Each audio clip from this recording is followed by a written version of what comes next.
Kız bala balagатка жетип, эми бул деген сөз никени ар ким кыя берсе болбойт. Бизде ушундай 2 күн намаз окуп, 3-чү күнү эле молдого эми апасия болуп, өзүнчө нике кыя берет. Ал туура эмес.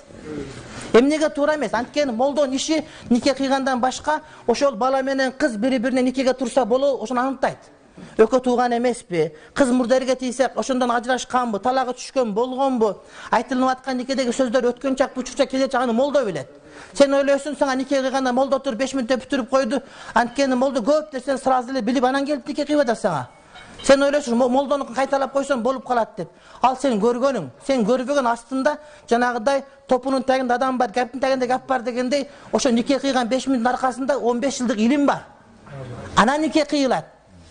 Сен онтип харам халис нике кыйба сен. Нике кыйгын келсе кый, бирок 10 жыл окуй бияка келип. Анан кыйгын. Аманатын билбейсиң, бирөөнүн катын бирөөгө алып берип коесуң. Арам кылып коесуң, идас бүтөлөт алып берип коесуң. Никен ката кыйылып калат толтура. Ошого мунун сурагандар ушинтип эле кыйып койсок боло берет деп, өзүңчө бекинип достордун никесин кыйбай эле кой. Молдо кыйыш керек никени. Тажикстанда мыйзам чыгарыптыр. Молдо кыйыш керек, мечиттин расмий молдолор деп. Ошол туура сөз. Анткени жоопкерчилиги бар никеники дагы. Саудия ушундай, Мисир ушундай. Ушуну айтсам биздин хизбут туугандар чыгып алып, чубак ажы никени ушинтип молдого монополия. Ошентиш керек.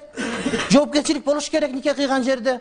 Ар ким кыя берсе, эртең адашып калса, качып кетсе каяка апарабыз биз? Өзү бир жылда өзү бир катын аласың болгону. Өлгүчөң. Сенде дук жок 4 катын алганга. Өз өмүрүндө бир жолу ая аласың. Ошо никеңде түзүк кыйдырбайсың, көчөгө кыйдыра бербей. Колуңан келсе муфтийни чакырып келип кыйдыр.